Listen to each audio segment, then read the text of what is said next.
Hey everyone, welcome back. It's time to put your skills to the test with the latest GoSkills Excel challenge. Joining us today is Microsoft trainer Deb Ashby. Check out her challenge coming up right now. So we're in charge of keeping an eye on stock levels at our company. And it's our job to make sure that we're ordering enough stock and we're keeping an eye on products that are running low. So this month's challenge is to create a stock inventory database that updates according to the level of stock. So let's talk through what we have on the worksheet. Now over here in column B, we have a little filter. Now currently this filter is empty. So if we have 100 products in stock, the status is okay. If we have 40, it's low stock. And if we only have 10, we need to make sure that we order now. And then on the right-hand side, we have our stock inventory. This is where we can see all of the products. We can see how many we had in stock at the beginning, how many have been ordered, and how many we have left.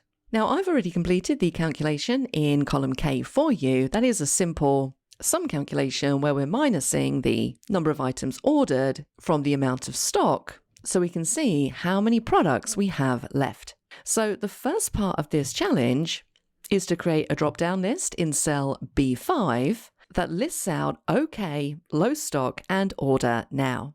And I'd like you to use cell references to create this drop-down list. In column L, I'd then like you to use logical functions to determine if a product is OK, low stock, or order now. And I'd like you to ensure that this inventory is dynamic so that if we add any new products on the end, everything automatically updates. And then finally, in cell B10, I'd like you to add a formula that filters the stock inventory list on the right-hand side, depending on what's been selected in the filter above. So effectively, if I select order now from the drop-down list in cell B5, I want to see a list of all of the products with the status of order now from the stock inventory table. And the final thing I'd like to do is just simply add a new product onto the bottom here and make sure that it updates in our filtered results. I have my own solution that I happen to like very much. Can you figure out what it is? Download the exercise file and let me know if you have the answer before we release the solution video. And of course, don't forget to hit the subscribe button below to get notified. Do you have what it takes to complete this challenge? To get started, click the link below to download all the files you need. Let us know how you're doing in the comments section.